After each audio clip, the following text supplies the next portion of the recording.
Hi, this is the Karmic Herbalist, and today, for the second time, we're at FA Gills in Wolverhampton, and we've come down to join vegan activists to find out if the activism that's been taking place here has had any impact. Each time we come here, the locals, they come out, they show support, they bring us food and tea, and they're just as annoyed as us because they have to live next to this horrid place with the smell and the noise and just the chaos that happens inside.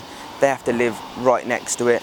Some of the houses are literally backed on to the back of the place, and obviously you wouldn't be happy, and there's been so many petitions. They tried to extend the building a good few years ago. That ended up getting stopped and they wasn't allowed to do it.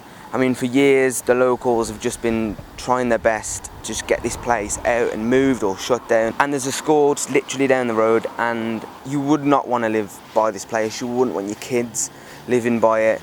It's not a place that should be in anyone's home, in anyone's street, in anyone's area.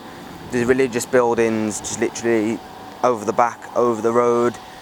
They can smell the smell from there. The whole neighbourhood is literally just tarnished by this place.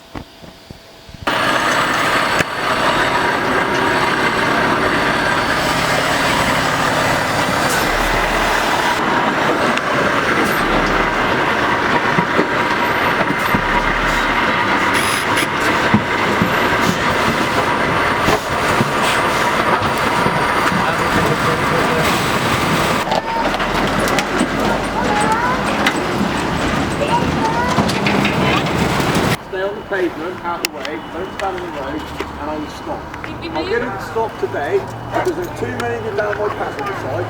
What good are you doing taking pictures on? What is that to the pig? Showing the people, so we're just going to like show them how this has gone as well. Well, you can show them what you want. At the end of the day, you were the ones that didn't break dangerously.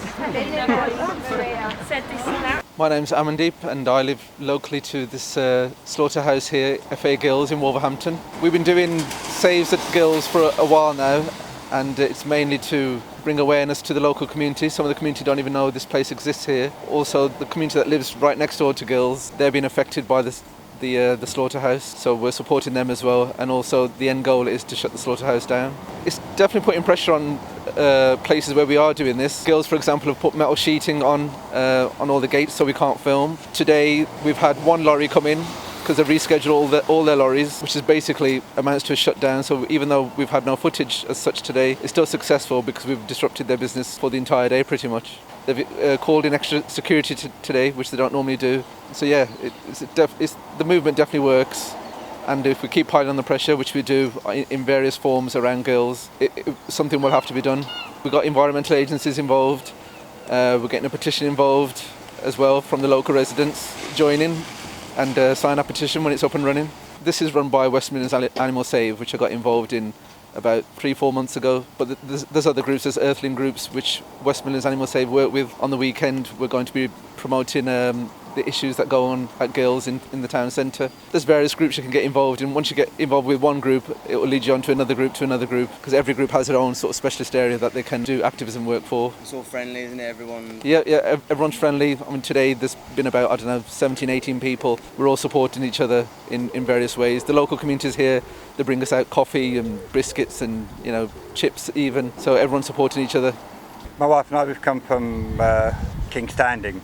I've got a lot of sad feelings and sad emotions. On the same front, I'm thinking that on a positive side, we've only had one delivery today that we witnessed in 3 hours. So whether that's just bad timing or whether it's something on their part to delay the deliveries, we all need to do this.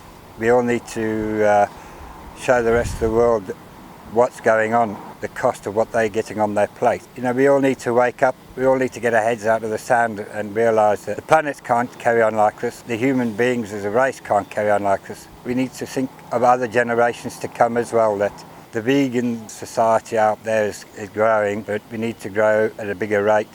Unfortunately, a lot of these places, it's the dollar sign, the pound sign, the money side of it, that people are still not getting into it. The consumers need to wake up and realise that the consumers are wanting cheap meat, cheap eggs, cheap product, and the knock-on effect is a domino effect back to the farmers. They're not getting paid a decent money, so they can't afford to look after the animals. They need to be able to realise that, we're all We're all here on this planet and we're all here to do our best.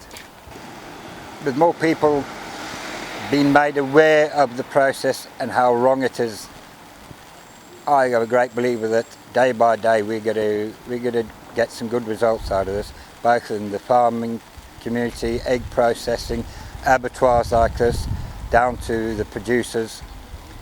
I can only see good coming out of this on a daily basis. So yeah, as a bit of a side note, I'd just like to say that when we got back to Birmingham, we was walking through a high street and then there was this table poking out right into the pavement and it was covered in meat. There was loads of stuff there and there was some dude, I think, who worked there. He was pointing at the belly pork and looking at me, saying that's nice, I think he was trying to get me to buy it or something, but it's not the nicest sight to look at when you're walking down the high street, and it is really in your face. There's just meat and pasties and all kinds of things, and if you don't eat meat or you're vegan, you're vegetarian, I don't think it's a very nice thing to look at. I don't know, you might find it alright, but for me personally, I don't like looking at that, and especially the fact I've been to a vigil all day. And I was at a vigil at FA Gills, and when I was walking past the butchers, on the table was pork from FA Gills. I kind of made the connection that people are pissed off at the slaughterhouse ruining residential areas and the smell, and it's not good for their environment around there, but they still could be eating meat from a different place, or they might be even eating that meat, but they could be eating it from a different place. I think the only way we can really put a stop to this is from a vegan approach, because if FA Gills was to move elsewhere, it'd probably just go and annoy other people and make their lives a misery. And I think the kind of viewpoint of the environment, it's a good place to start off from. I think to actually make big progressions, it needs to become from a vegan approach. So it would really be good to be able to educate people who are interested and they're annoyed with these places because of what they're doing to the environment, and spread the message of ethics and veganism to kind of push their viewpoint. Because they're one step there. If they're annoyed with the slaughterhouse being in a residential area and just being there, the next step is being connected with the animals and being connected with what's happening and being awoken to the slaughter and the stuff what happens inside the building. So I think if you're watching this and you are someone that's affected by a slaughterhouse or the kind of business, try and make the connection between what's actually happening inside the place and not what comes out, the smell and the noise. Instead, try and look at it in a way what's actually happening.